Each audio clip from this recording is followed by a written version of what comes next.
بەناوی خوای گەورە سڵاوتان لێبێت لەم گفتوگۆ تایبەتەدا لەگەڵ بەڕێز مامۆستا حەسەن عەلی مامۆستای ئاینی قسە دەکەین لەسەر قورئانی پیرۆز و هەروەها وەزیفەی قورئانی پیرۆز و هەروەها قسەش لەسەر ئەوە دەکەین کە لە دنیای تازەدا کە پڕ لە ئالۆزی و لە جەنجاڵی قورئانی پیرۆز چۆن دەتوانێت ڕوبەڕووی ئەم جەنجاڵی و ئەو ئالۆزیانەی ناوژیان بێتەوە ئەمە هەروەها چەند پرسیارێک تریش کە هەر پەیوەست دەبێت بە قورئانی پیرۆز. مامۆستای بەڕێز زۆر سپاس دەکەم بەم دەرفەتە زۆر سپاس دەکەم. مامۆستا سەرەتا بە لەوە دەست پێ بکەین کە چۆن دەتوانی پێناسەیەشی سادەمان بۆ بکەی پێناسی سادەیەشی قورئانی پیرۆز بینێر چۆن لە قورئانی پیرۆز تێبگا. الحمد لله وحده والصلاة والسلام على من لا نبي بعده ومن اهتدى بهداه. پێناسەکردنی قورئانی پیرۆز ئەوەی کە لە کتێبەکانە باس کراوە پێناسەیەک معروفە کە باس لەو دەکات کە ئەو قورئانە کەلامی خودای تەعالایە جل جلاله کە دابەزیوە بۆ سەر دڵی پێغەمبەر عەلەیهی الصەلاة وەسسەلام و تەحەدای پێکردەوە بە کورتترین سوورەت لەم قورئانەیە و هەروەها موعجیز دەستەوەستان کەرە بۆ بەرامبەرەکەی خۆی هەروەها بۆ ئێمە نەقڵ کراوە بە تەواتور و بە سوڕەی فاتحە دەست پێ دەکا و بە سوورەتی ناس کۆتایی پێدێ. ئەمە زانایان مەتاوەتی لە کتێبە ئوسوڵیەکاندا بەعام ئەم تعریفە دێنن بەڵام لە ڕاستیە دەتوانین بڵێن ئەمە تعریف نییە بەڵکو بریتیە لە دیاریکردنی کۆمەڵێک جیاکەرەوە یان تایبەتمەندی خەسائیسی قورئان دەنا هەرگیز ئەو تعریفە جامع نییە بۆ قورئان بڵێن ئەوە قورئانە. هیچ تعریفێک بەڕای بەڕێز جامع تعریفێک کە خوا بەخۆی ئەسی کرد بەجەل جلاله یعنی ئەم قورئانە کە هاتووە پەروەردگار بە هەموو ئەو ناو ئەو سیفەتانێک کە ناوی هێنا ئەوە پێناسی قورئانە. بڵێن بۆ نمونە خوای تەعالا پێ دەڵێ قورئان لەبەرەوەی دەخوێندرێتەوە پێ دەڵێ کتاب لەبەرەوەی کە نووسراوە کەواتە پێمان دەڵێ ئەمە گەرەجی بەمدا دوو جانیبە بدەین یەکێکیان لە ڕوانگەی ئەوە کەم قورئانە دەبێت بخوێندرێتەوە گرنگی پێ بدرێ حفظ بکرێ بپارێزرێ و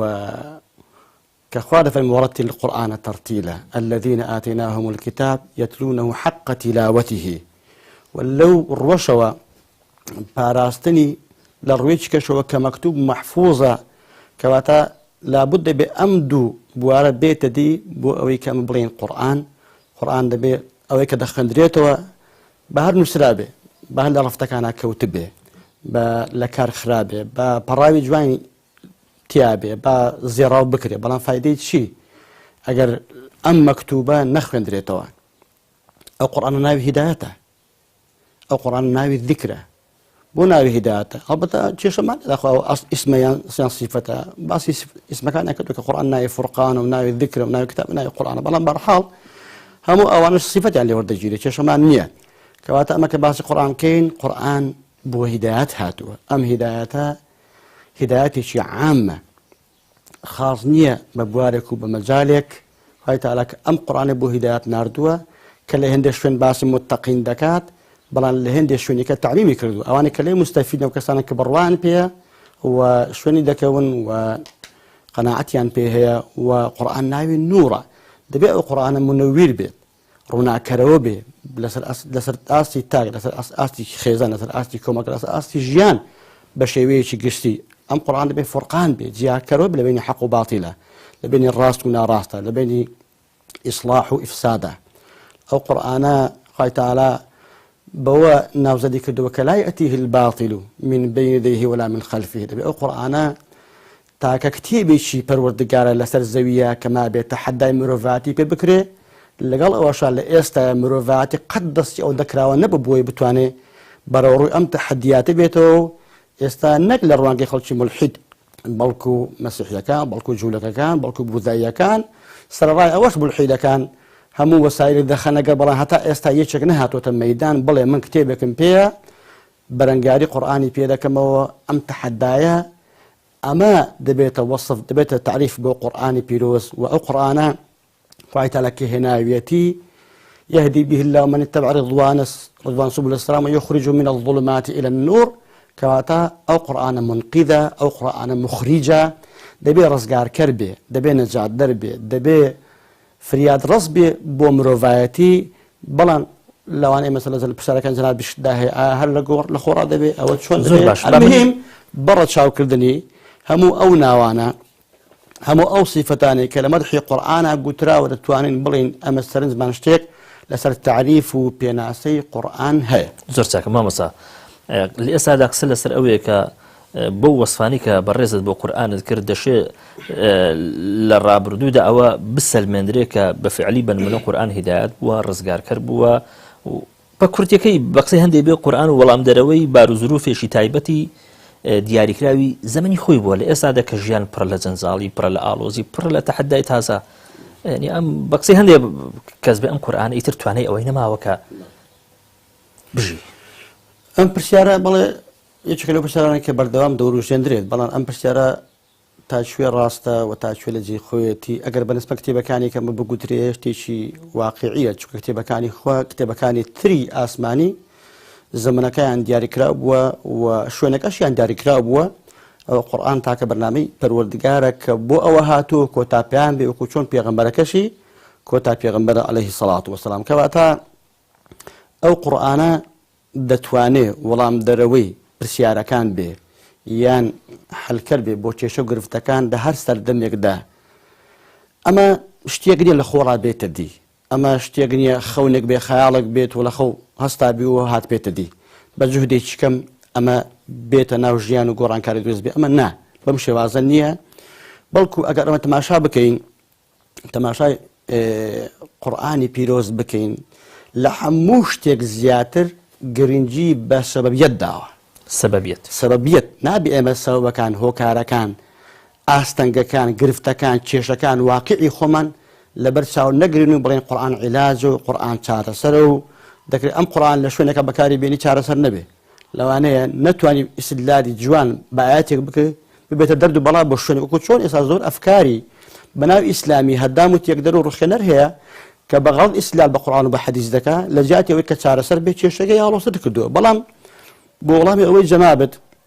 قورئان با بڵێن بە دوو جۆر یان بە دوو ئاست با بڵێن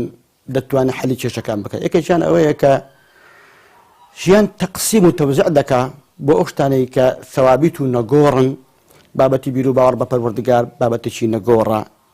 بابەتی لەوەتی مرۆڤ هەیە بێگومان لەوەی کۆڵیوەتەوە بێگومان کەس شتێکی پەرستووە کە ناوی خوددایە اینجا چەندی پێکاوە چەندی نەپێکاوە وەکو ئاثارەکان دەری دەخەن شوێنەوارەکان دەری دەخەن لە پەنای هیچ کۆمەڵگایەکی بزربوویە ونبوو نییە لەژێر خاکی شابە ئیلا ئەگە ئاثارەکانی دەدۆزیەوە باسی معبەد و پەرستن و خودا ئەوانی هەر تێدایە کەواتە بەڵێ ئەمە شتێک هەیە کەمە دەبێت ئەو لە بەرچاو بگرین بەڕاستی ئەو شتانی کە ثەوابیتن بەتایبەتی بواری عەقیدە و بیر و باوەڕ و بواری ئەخلاق و ڕەوەش و بواری بەندایەتی و عبودیەت بۆ پەروەردگار ڕاستە لە زروفەکانە شەوی ئیستیدلال و بەڵگەهێنانەوە لەسەر بوونی خوا دەگۆڕێ لە قەدیمە پەنایان بۆ شتی عەقلی بردووە ئێستا لەوانەیە بەدیلی ئەمە لەوانە چیمیا بێ فیزیا بێ جەبر بێ هەندەسە بێ ئەحیا بێ شتێکی تر بێ بەڵام بەشێکی تر لەمانە پێی دەڵێن متغەیرات و گۆڕاو کە ڕۆژانە دەگۆڕێ بۆیە قورئان لەوەی کە ثەوابیتە هاتووە وەکو دەڵێ خاڵی لەسەر پیداناوە و لەوەش کە متغەیراتە دەستی ئینسانی مرۆڤایەتی کردوتەوە کە ئەمە نمونەمان هەر زۆر زۆرە نمونە لەوە هەر زۆر زۆرە ئەگەر تۆ نمونەیەکی بەسیط بە سیاسەت بێنیەوە بۆ نمونە لە دنیای لە هەر دنیا کابێت ڕوحی سیاسەت بریتێت لە شوڕا بریتێت لە عەدل بریتێت لە ئینصاف بریتێت لە ئەدای حقوق و ئەمانەت بریتیە لەوەی کە برا گەورەکان بۆ خەڵک دڵسۆز بن بۆی کە خەڵک دڵسۆزی برا گەورەکانیان بن بۆی ئەو خەڵکە پێکەوە متعاون بێ بۆ ئەوەیە کە ضروريات و پێداویستیاتی خەڵک بە هەموو جۆرەکانی خەڵک دابن بکرێت لە حڕیەت لە عەدالەت لە مساوات لە کەرامەت لە حقوق لە حاڵی کەواتە ئەمە دەتوانێت ئیستیدلال و بەڵگەی زۆر لە قورئان وەکو قاعیدە و بنچینە بینینەوە نەک وەکو دەقێک بە تایبەتی باسی حەقێک مافێ بکە بەڵام ئەومان زۆرە بەڵام قورئان بە کورتی یان بەدەق یان بەنەس لەسەر ئەو شتانێک کە نەگەور و ثەوابیتن یان بەدانانی قاعیدە بنچینە بۆ ئەو شتانەی کە متغەیر و دەگۆڕێن لە ژیانی مرۆڤایەتیە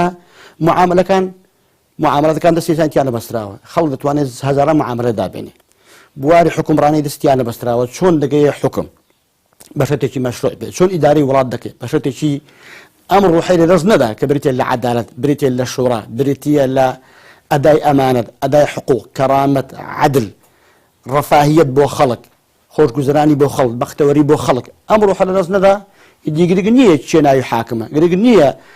بابلين نظامي دوله ناوي شي وناوي شنيه امر روحي لرزنده كواتا اما لو بارك متغيره لجيان انسان لجيان مروفه كان قران بتأصيله بداناني قواعدي جشتي بو إنسان كان دست إنساني وعلا كردوكا أسبي خويتي أتاودا مزالي تراك راوية بلقش ماشية بلقى من أوية كقرآني كرب دست إمدايا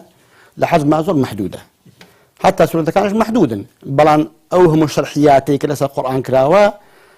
بلقى لسر أوي كلاسة السنة كراوا أو فقه بمزورية كنسراوته بلقى لسر أوي كعلماء لقديمة باسا لتفعيلي عقل كردوه ودوري فهم إنسان كردوه التي كشن لنصوص كانوا لبر فرعون كني أما جاله بمروفاتي ك لهيج كاتك نمان بوا لهيج كاتك نمان بوا كمسلمان حاكم بو بن دقيق دستي أواني بستبيت حديث دستي أواني بستبيت لبيش كوتل لتقدم لتعرف كني شكاني خوان لبر ورابونوي برابوني مشكلة كاني خوان لهرشتك لبوارا كاني بيوستي جانك حبوبيت درسك بس بلا ما وصدق قلتري ئەوەی کە قورئان وەڵام دەرەوەی خواست و هەر قۆناغێکە کە دێتە ناو ژیانی خەڵکەوە لە ڕاستیدا دەکوترێت زێدەڕۆیی تێدایە بە بەڵگەی ئەوەی ئەگەر سەیری ئێستا بکەین دەبینین ژیانی موسڵمانە بەگشتی ژیانێکی ئەگەر زۆر خراپ نەبێ باشیش نییە. پرسیارێکی جوانە تۆ هەمان پرسیار ئاوژوو بکەوە تەماشای ئەوروپا بکە ئێستا بڵین بۆ نمونە کە ئێستا لە حاڵەتێکی ئەمنی وەڕەفاهی وياسا سروريا دجيت وقرفتو تشيشكاني خوان بتات لبواري السياسي كمتر اللي تشيشكاني اما لبواري بابلي النظامي وقانوني على تشيشكاني اما كمترن ولميش دستيان بردا ولا ويك يكتر بكو جن تفرقه بكن جاوازي بنينو ببيتسوانوا هاتون ديان شوازي كوبونوا وشوازي يقرتنو اتحاد يان دروس كردوا لتشد لبجا تركا كوبونوا بلكو نكتوانيا خرزقار كان تواني يعني استا السيطرة بكن بسر عالم كاني تريشة وبريار بدسبن لدنياي دروي خوشيان اگر بقريو بو اوروباي بو حشاش حفتا صلمو بيش دسي لخوين يقدابو تماشا نمساو مثلا لقال المانيا بكا مثلا نمسا المانيا بلين بون من لقال ولاتاني ترابكا ولاتا شوية خورا كان امريكا بقشتي مثلا كتوت بيني ام تكتر جانيك الحرب العالمية كمدو ما هاتي بشي برو بقريب بو هزاري صار كان 1618 حتى 1648 كحرب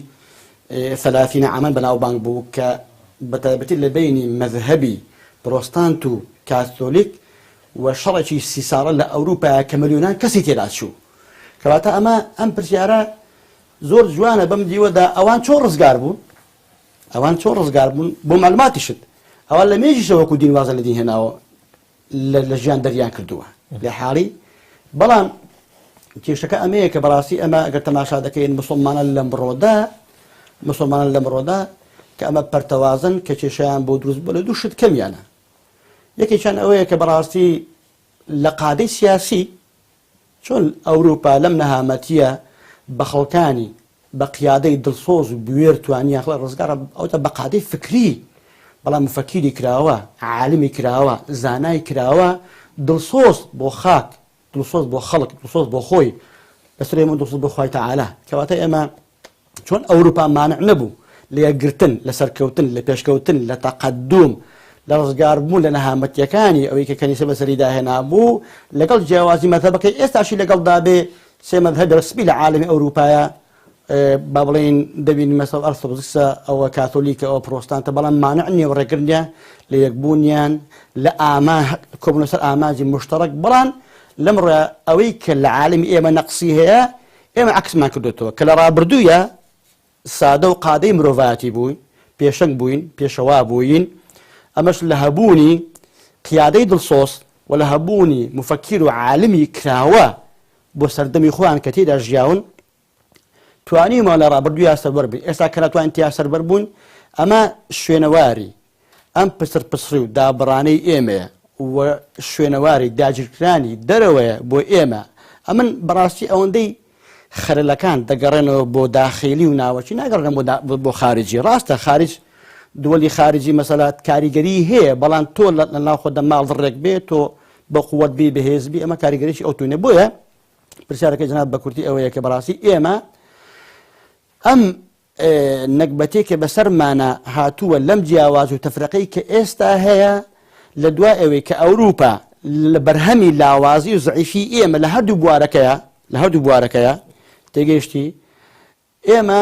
ڕزگارمان بوو لە باری عەسکە دەستی ئەوان، بەڵام ئێستا لە بواری عەمالەت ڕزگارمان نەبووە، لە بواری ژێردەستەی بۆ ئەوان ڕزگارمان نەبووە، لە بواری وەرگرتنی فکر و قەناعەتی ئەوان ڕزگارمان نەبووە.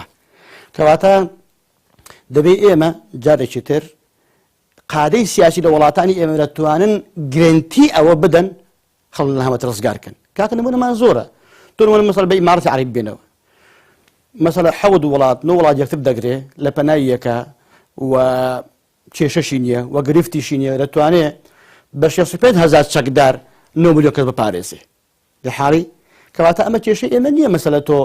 ئەوە کە ئەمە زۆرین یان کەمین یان چین یان چینین. مەسەڵە نمونە بە تورکیا بێنەوە، دەتوانێت مەسەڵە قیادەیەکی بێتە ئەندازەیەک فریاد ڕست بۆ خەڵکەکەی بە ناوی ئیسلامیشەوە، شەرمیش لەوە نەکا. مەسەڵە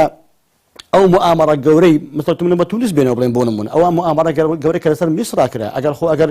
مؤامەرەکە لە حەزمی خۆی گەورەتر بوو ئەوانیش وەکو پێویست خۆیان ئامادە نەکرد بوو، خۆ دەتوانن چەند قیادەیەکی ئەوە من بنمونە ئەوە دێنمەوە دەتوانن فریاد ڕست بن. ئەدی بۆچی مەسەڵە لە ساڵانی ڕابردوو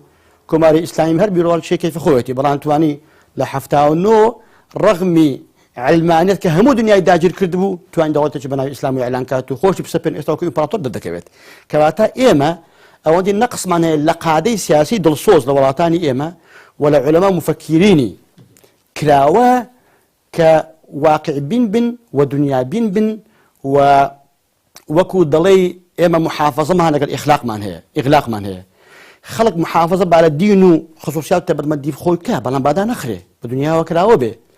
با خەڵک با بڵێن لەگەڵ خەڵکە ئینفتاحی هەبێ کراوە هەیە، بەڵام زۆبان و توانەوە شتێکی ترە. ئەمە ئەم مصطلحانە دائیمە تێکراو دەکەین. شەجاعەت پێویستە، بەڵام لەولاوە تەهەوڕ و لەولاوە دڕنداتی شتێکی ترە. سەماحەت پێویستە، بەڵام ئیسراف و تەبدیل و زیاترەوی شتێکی ترە. کەواتە ئێمە بەڕاستی دەبێت سیاغەیەک بکەینەوە، سیاغەیەکی بەشەری بکەینەوە بۆ ئەوەی کە ئەو ئینسانانە کە پەروەردە دەبن لە ڕوو قیادەوە دڵسۆزی خەڵک بن وەکراوە بن، منفتیح بن، عاقڵ بن، ژیر بن. و ئەمە پرسیاری بابەت دوێمش کە مەسەڵە بەڕاستی مفەکرین و عولەما لەم وڵاتەیە هەتا ئێستا زۆربەی زۆری نەیتوانیوە ڕزگاری بێ لە تەبعیەت بۆ خەڵکی تر. ئەمە نمونە یعنی ئەمە نمونە بە مفەکرین وڵاتی خۆمانی بێنمەوە بڵێن بۆ علمانەکان بنمون بێنمەوە، علمانەکان بڵێن بۆ نمونە. ئەگەر تۆ تەماشا بکەی لەوانێ 25 ساڵ 30 ساڵ لەمەوە پێش ئەمە لە شاخە خەباتمان دەکرد، تەبەنی فکرەیەکی چەبڕەییمان کردبوو خالیس و خلاص و بڕایەوە بۆ وڵات ڕزگار دەکەین کە لە کاتێک ئەگەر مەبدەئی باین ئەو کاتیش هەر تابع بوون بۆ غەیری خۆمان بەبێ ڕەچاوکردنی زروفی وڵاتی خۆمان و کوردەواری خۆمان و ژیانی خۆمان، هەر بۆ فکرەیەکی چەبێنێ وڵاتێکەوە کە مسڵمانە. ئەو کاتی هەر ژیربێژ نەبووین، ئەو کاتی هەر مەنتیقی نەبووین لەوەی کە تابع نەبین، لەوەی کە شوێن کەوتە نەبین، لەوەی کە تەبعیت بەرمان نەدا. هەر وەکو شۆن هاتوونە ناو شارەوە ئەگەر تەماشا دەکەین یعنی لەگەڵ چاوەمە 4 دلار کەوتووە یەک ڕەسەن مەبدەئی مارکسیەت و ئیشتراکەتمان بەولاوەنە یەکسەر بووینە سەرمایەدار. بە سەرمایەدار ڕانەوەسین بە قەناعەتی من زۆر ناڵم هەموو تەعمی ئەوە ناکەم بۆی غەڵەت تەفسیر نەکرێ، بەڵام بەشێک لەو خەڵکانەی کە لە دوێنێ لە شارە لە شاخە چەپ بوون ئەو لە شارە بوون چەتە بەڕاستی یعنی بوونە ڕێگر، بوونە مانع، بوونە ڕێگر کە شیعاری ئازادی خوازی بەرز دەکەن، دموکراتی بەرز دەکەن، مافەکانی بەرز دەکەن، بەڵام ئەسڵەن ئەوان ڕێگرن لە پێشکەوتن، لە کرانەوە، لێگرتنەوە، لە تەقەدوم، لە ڕزگاربوون. هۆکاری گەورن لە ناشەفافیت، لە گەندەڵی، لە چێبەرچەی داخلی. باشە دوێنێ هەتا ئێوارێ بڕات بەخوا نەبوو، دوێنێ ئەو ڕۆ توانیوتە سەر بە کەسێک بیکەوە لەو پەری خوڕافیدا دەژی. ئەمە زۆر تەناقوز نییە، بەڵگەی لەسەر ئەوەی کە تۆ شتێک نییە ناوی مەبدەء بێ، ناوی قەناعەت بێت، ئەتو هەتا ئەستە لە کۆڵ تەبعیەت نابێەوە. مەسەڵ لە وڵاتی ئێمە وەکو ئیسلامەکان با بیرکەینەوە، بەڵام ئیسلامیەکانی حەز ناکەن هەمان گرفتیان هەیە، ئەمە هەمان کێشەمان هەیە. بەڵام بۆچی ئێمە هەتا ئێستا بەڕاستی زۆر لێم لەوە هەیە کە دەمانەوێت ئەم دینە کە لە کۆنا چۆن جێبەجێ کراوە بە هەمان نەمەت و بە هەمان سیغە و شێوە بین دایبەزێن بۆ ژیان وەکو ئەمڕۆ کەمە زۆر غەڵەتە. واقعەکانی سیرەی ژیانی پێغەمبەری ئازیز عەلەیهی سەلام و خولەفای ڕاشدین ڕزای خوان لێبێت تێگەیشتی دەمانەوێت ئەم نمونانە ڕاست دووبارە بکەینەوە کە لە کاتی ژیان گۆڕاوە. ئەو نمونانە زۆریان کاتی بوون وەقتی بوون بۆ زەمانێک بوو بۆ شوێنێک بوو وەڵامی پرسیاری تایبەتی بووە. ئەمە بانگەشە و سەرەتای ینی قسەکردن نییە لە دابڕان لەو مێژووی کە تا ئێرە بەشەشی زۆری مسلمانان بە مێژوی مقدەسی دەبینن بە تایبەتی لەوەی کە پەیوەندی هەیە بە مێژووی سەلەف و مامۆستا. ئەوەی کە مقدەسە ئەمە وحیە ئەمە نصوصە ئەمە دەقە ئەوەی دیکە نە سەحابی مقدەسە ڕاستە بە ڕێزە خوا لێ رازیە با بڵێن جێگای ڕێزە جێگای احترامەتە ئەمە چمان هەیە ئەوەی کە ئەوان پێشکەشی ئێمان کردو بۆ ئێمان هێنا بۆ ئێران ئەومان هەیە. بەڵام وەکو گوتم بەڕاستی ناکرێت ئێمە مێژووەکو خۆی دووبارە بکەینەوە جارێکی تر هەموو نقولاتی کە لە قەدیمان نووسراوە ئەوە وەکو دین وەربگرین لە ئێستا بین تطبیقیکەین. ئەمە لەگە سورەتی پێغەمبەرەوە ناڵێن عەلەیهی سەڵاتو وەسەلام ناڵێن نصوصی ئەوەی کە پێغەمبەر فەرموویەتی لە کاتی وەقتی تایبەتە بۆ شوێنی تایبەت یان بە صیفەتێکی تایبەت وەکو مفتی وەکو ئیمام وەکو قائید وەکو عادەت وەکو نەری کە کردوویەتی دەڵێن بە کەڵکی ئەوە ناتوان بگوازەوە بۆ ئێستا لە ئێستاە ئەمە بتەوێت جێبەجێ بکەیەوە. ینی مامەسەلەمێ پرسیارشتر لە بەڕێزکەم دەگرێت ئێمە لە ئێستادا خاوەنی ئەزمون و تەجروبەی خۆمان بی لەگەڵ قورئان لە دەرەوەی ئەو تەجروبە و ئەزمونەی کە سەحاب و سەلەفەی بوو بەتەکە ئەو معنای ئەوە نیە استفادە لە کەس ناکەین ئەوە معنای نییە شەرمیشمان بێت بە ناوی ئیسلامی چونکە بەداخەوە زۆر کەس هەیە پێی وایە ئەوەی ڕێگای گرتووە لە پێشکەوتن لە تەقەدوم لە کرانەوە و زۆریش لە برادرانی علمانی کە سەڵ دەکەنەوە لە ناوی ئیسلامی لە ناوی ئیسلام لە دەوڵەتی ئیسلامی لە دەوڵەتی دینی پیان وایە ئەم مستەڵەحە زۆر کێشەیە زۆر گرفتێکی گەورەیە وا دەزانە بە داتاشینێکە لە قالبدانی خەڵکە بە شێوەیە کە نەتوانێت خەڵک پێکەوە بژی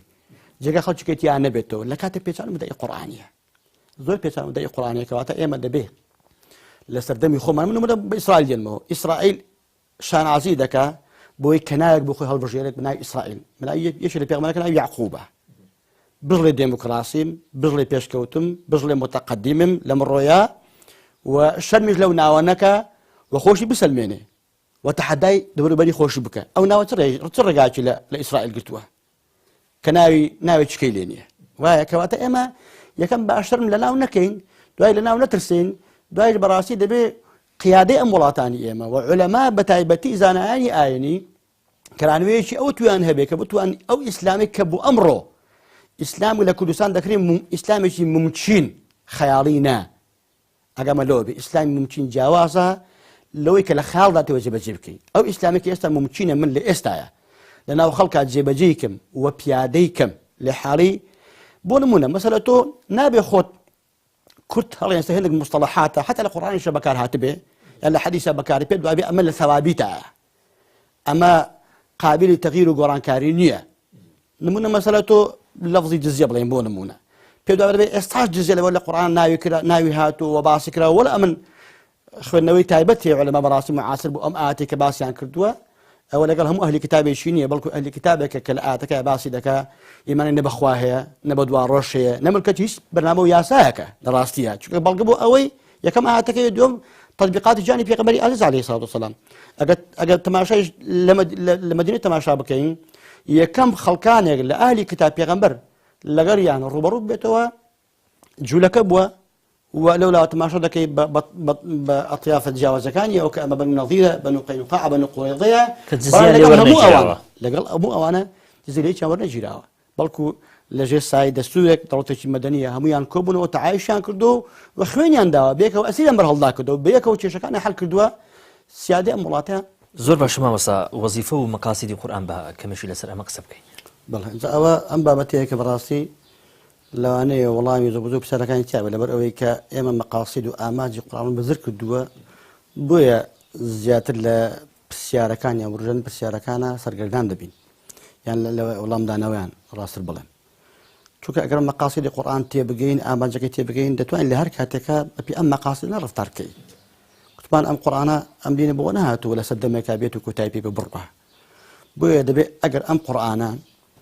بۆ خۆمان تێڕابمێنین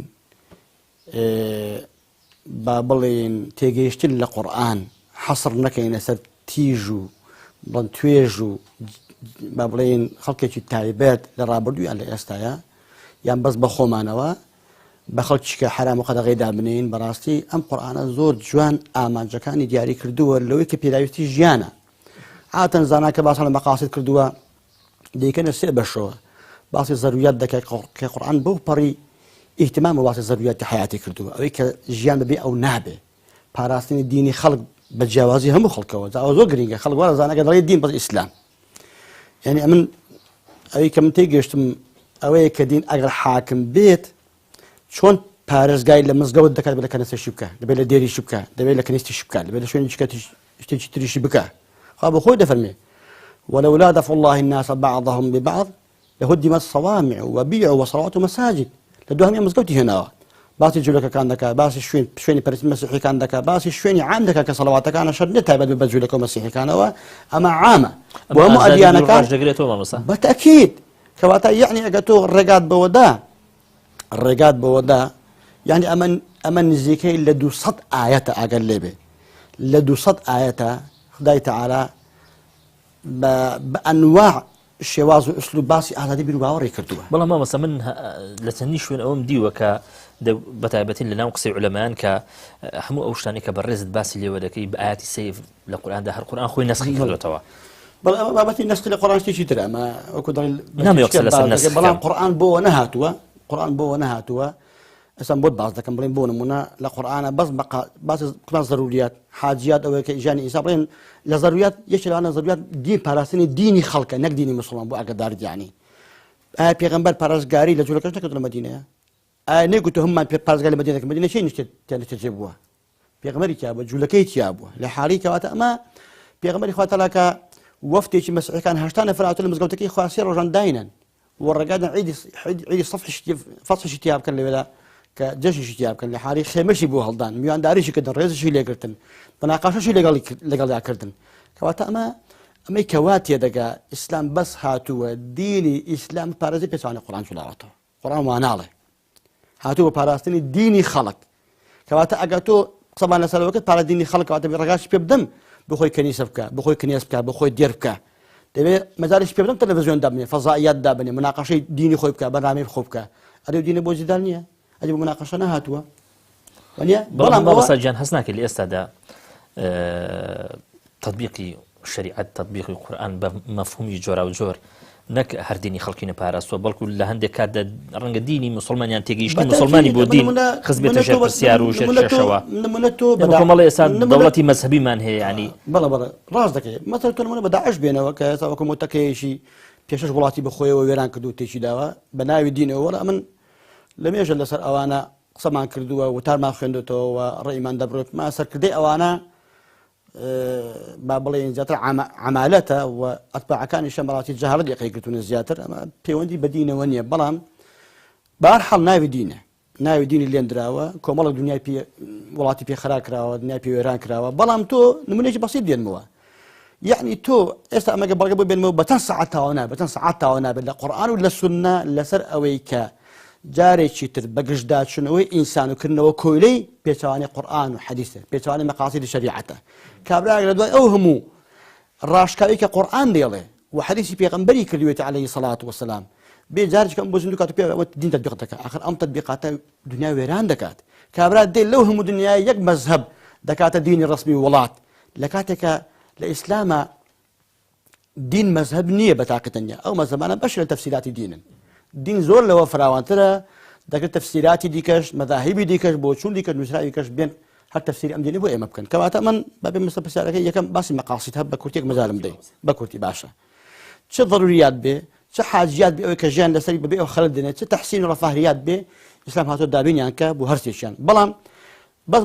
مقاصد خلق إنسان لشيء شنو القرآن ده هاتو إنسان بودرس بوه بويتون لفهمه بس النبي بس مقاصد خلق كون بودرس بده صدقش باسي كراها مقاصد رعاية عقل وتفعيله بقى رخصني عقل لسياسته بنزانو شوينا باسي كراها عقل بقى رخصني بتفكر بتذكر بتدبر لحالي تكريم إنسان لدو سطو هشتا شوار أماجي شوينا أماجي بكراها صحي نفسي إنساني بس لدو سطو حفتها شوينا أماجي بكراها عدل منعي ظلم لا سطو تشلو النقى شوينا أماجي بكراها باشا بس تحسين وشوازي طلب كني رزق الشيكوتين رزق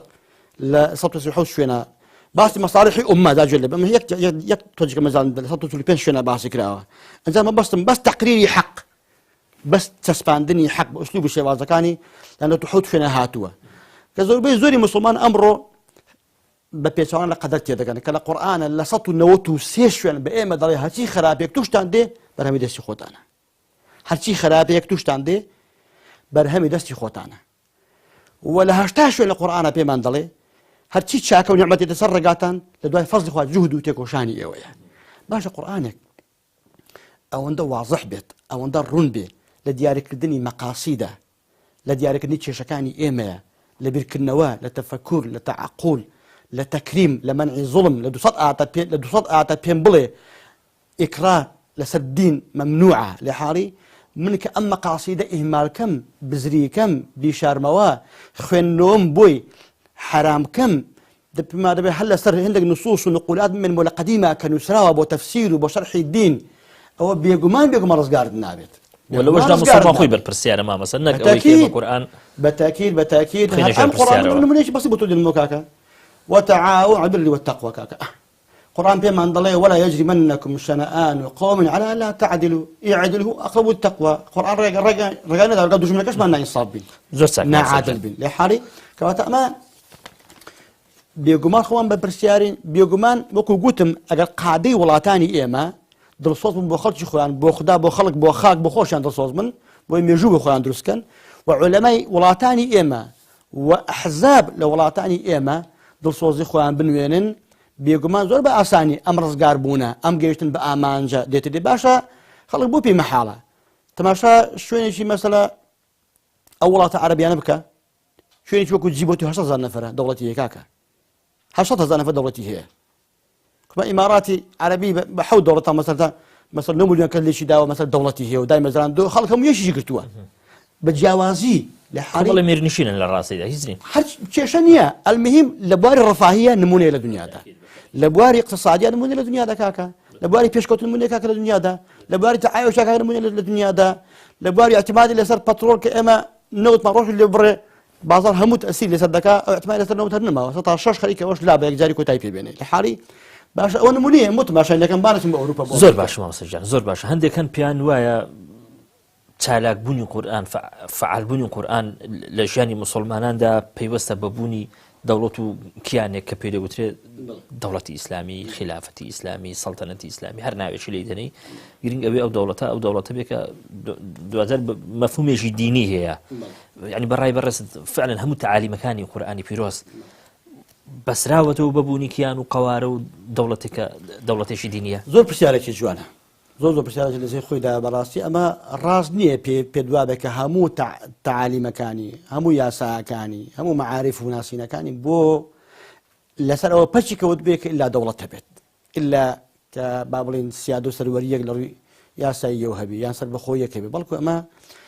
ئەم دینە کە هاتووە دینێکی گشتگیرە بۆ هەموو زەمانەکان ئەگەر دەسەڵاتمان هەبێ ئەگەر بێدەسەڵات بین ئەگەر مشەڕەت بین ئەگەر مهەجەر بین ئەگەر لە دیفاع بین ئەگەر لە داوای سڕیا بین ئەگەر لە حاڵەتی هجووما بین ئەگەر لە حاڵەتی تەعایش و پێکەوەژیانە بین یعنی دەبێ نابێ ئەم دینە دەوری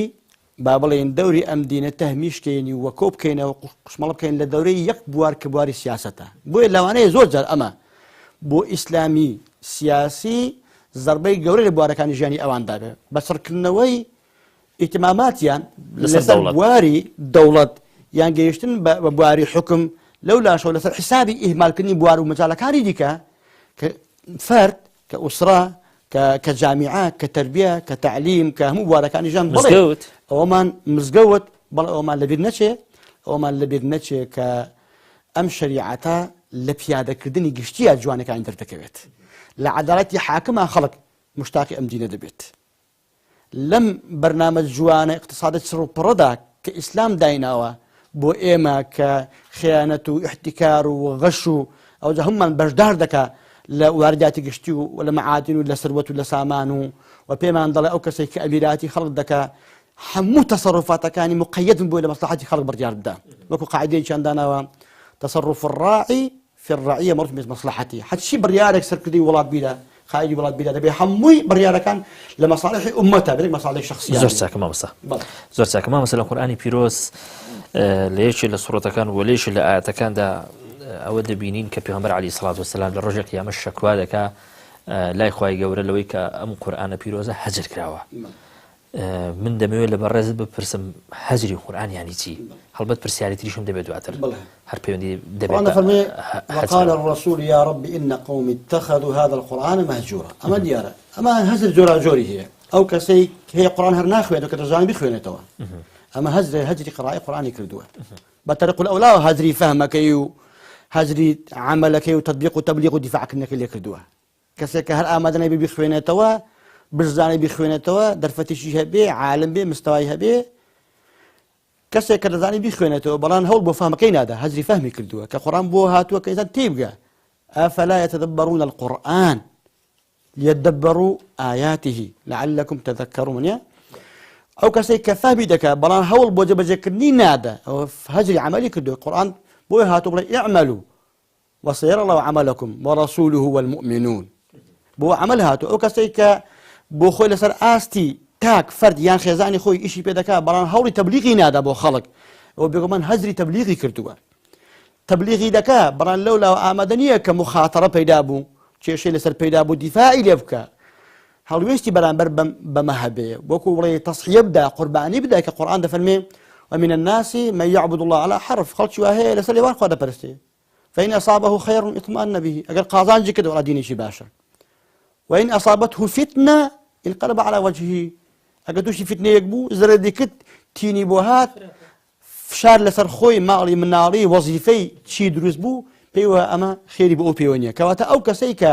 ئامادەنیە باج بدا هجري أوي كدو كباز لبناء القرآن هذا سبري قرآن هذا كواتا بله هجري قرآن جورا وجورا دكري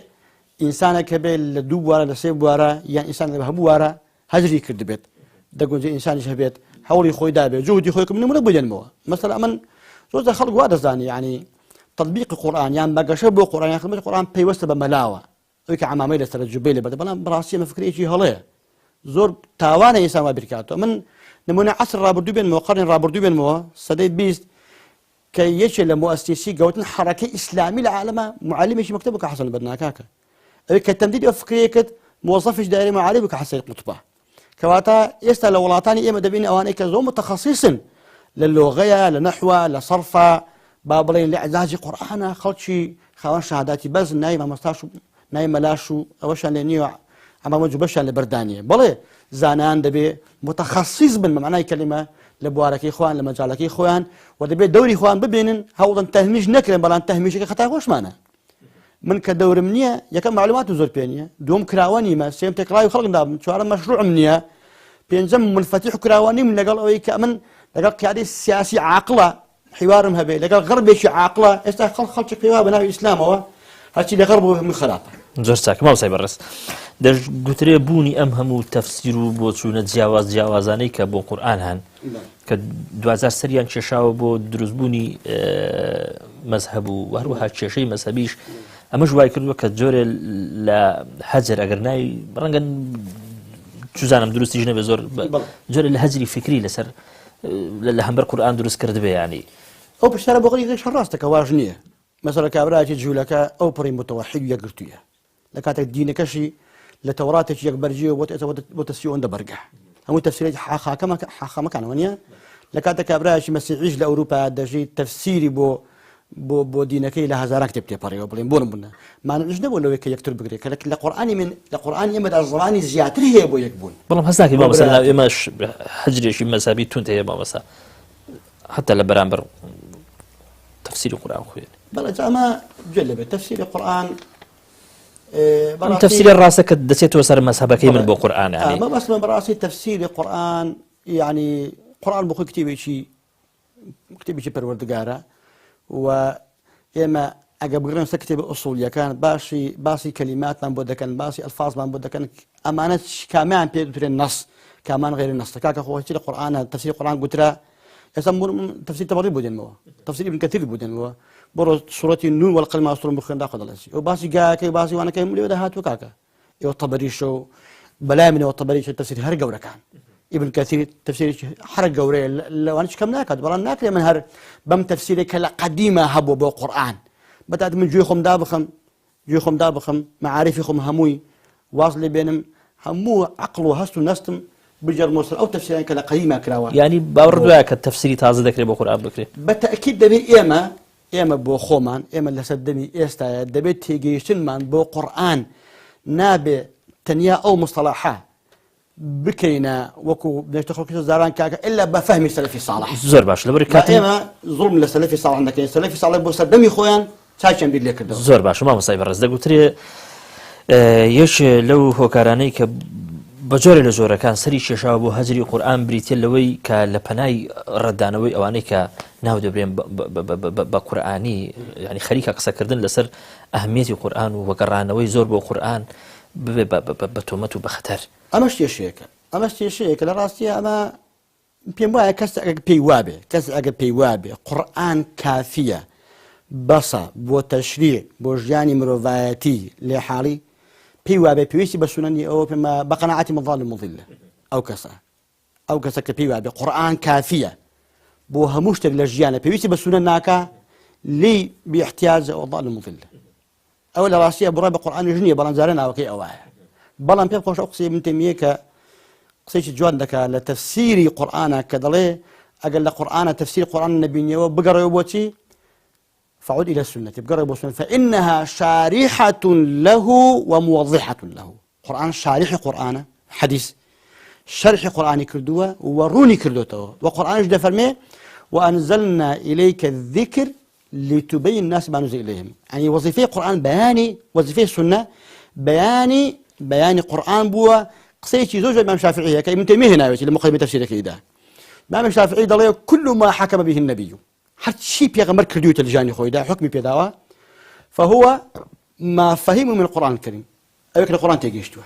يعني هر قرآن دعاء زربته السنة إيه كان خلق القرآن كواتا إما بأول القرآن تبقي بأول السنة تبقي لبيجي سنة كم ناكينوا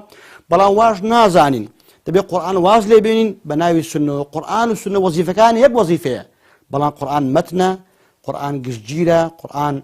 بابلين ستشاوي بيتسندو تشونا قرآن همو متواتر لفظية بلا لسنة متواتر لفظية مهرنية يعني يك حديث بنون لأنه كمتواتر لفظية كمتواتر معنوية قرآن همو قطعي الورودة راس قطعي الدلالة هم معناها كي يقنية بلا لسنة هي موضوعة هي ضعيفة هي الشيء قصير زور نسرة زور باش ما بصا همش تيك لدنيا ده بيوستي بارو ظروفي خوي هي لأسعد أبو أو جهرش القرآن بزندوي ترب قرأته هنا وكمالجا بيوستي ما بس أو بارو ظروفها درستو موضوعية كامية تيدا جهرش القرآن ده توان بخوي الرولي باشتر من الدعاية هناك بتوانا محل بو أمر دابني هو بيوستي بو كبراتي بلين بيوستي بو كبراتي زانايان يستبلين من يوسف قضاي بينه مثلا كتير يوسف حلول المستوردة كتير إنه الإسلام هو الحل وكتير زور إنه سوى الباص حل يكردوها يعني إما براستي بيوست مان بكونفراسو كونغرو وبيوست مان بتخصصات وبيوست مان بمؤتمر يجوريه هي كونفراسي هي تخصصات دباري شو عندنا براستي أما جالا بفراواني وربقرين وكاري زوري اللي سر بكين بو اوي بيل لو بكينوا كلام رويا شو متواني ام دينا بيننا وبيشي بيننا وكا بي اوشكا خلص صير لبكات وكاكا بو خلق ديم ترسي يعني بو خلق بو بي واك من دين في هذاك دستي براوا لكاتك ام شريعتها لكوي قشتيها بيمضلي رعايه الحقوق اولى من اقامه الحدود كاكا تو حقي بديجا او برو عقوبه يبدا اما نمونيك بدل مواكر براودي تي بشوف بكم تو اجت ماشي القران بكم لروي ما تبطل النظام عقوباته اجل قانوني بلين مثلا قانوني عراقي كل ثاني بنمونه بينه وبلين بونمونه اجل بيسر اصولي مع بابلين محاكمات الجزائر بلين اصولي عقاب شيء اللي بدك كمان يتو تسشط يكيش بران لكوتايه هموي لاعدام دس بيدك للتغريم دس بيدك اويك شوار بوالك بوسجن دقرته وكواتات اجي اعدام نكره هرسجنا اجا غرامين اذا هرسجنا كواتا قانوني وضعيها تو لمرويا تاكي احتمال لتسجن كردوها كبراتي سجن لمرويا بوتا قبرستان وقورستان زندو كان بداخوا تيدا العائله ويران بوا انسان كان هلا بون من دال برتوازه بوا لولا شو قرصاي زور لسر دولت داناوا لولا توشي تشي گرفتي اخلاقي زور گوربونا زۆر چاکە مامۆستا مرحله ما زۆر چاکە لەبەر کاتم زۆر کەم ئەمە دەکەم بە دوای پرسیار ئێستا کۆمەڵگەی کورتی خۆت دەزانی مامۆستا لە زۆربەی لایەنەکان گرفتارە کێشەی زۆری هەیە کێشەکانیش دیارن بە تایبەتی لە ڕووی سیاسی و لە ڕووی اقتصادیەوە لە ئێستادا قورئان دەتوانێت چی پێشکەش بە کۆمەڵگەی کوردی بکات لە کاتێکدا وەکو کۆمەڵگەی کوردی لە هەموو ڕێکوت گرفتارە قورئان دەتوانێت هەموو ئەو کەسان کە تەمسیلی ئیسلام دەکەن لە ئەحزابی سیاسی ئیسلامیەوە بێن جوانترین خزمەتی قورئان کە لەناو خۆیاندا لە بەرنامەکەیاندا لە فەزاییەکانیاندا لە دوتنی کەوادیری زۆر پێشکەوتو متەقەدیم و کراوە کە خزمەتی قورئان دەکات وەجا بگەڕنە بۆ وەزیفەی مامۆستایانی ئاینی کە بە هەزاران مامۆستای ئاینی وڵاتی ئێمەدا هەیە دەگونجێ ئەوانە وەزیفەی گەورە ببینن لە تەفسیرکردن و لە شێکردنەوە و لە دەرخستنی قورئان بوو شێوەیە کە لە ئێستا لەگەڵ کۆمەلگای ئێمە دەگونجێ کە خەڵک لێی سڵ نەکاتەوە لێی نەترسێ ودەگونجێ حیواری عاقلانەی مامۆستایان و حیزبە سیاسیەکان و عولەما بە تایبەتی مفەکرینی ئیسلامی هەبێ لەگەڵ قادەی ئەم وڵاتە باسکو دەوارد کرد دەگوێت ئێمە حیوارمان هەبێ گفتوگۆمان هەبێ کە ئەمە مەبدەیەکە قورئان پێی هاتووە کافریشە چونکە فەرمێت يا أيها الناس إنا خلقناكم من ذكر وأنثى وجعلناكم شعوبا وقبائل لتعارفوا باش التعارف شلون بقى تحاور نبي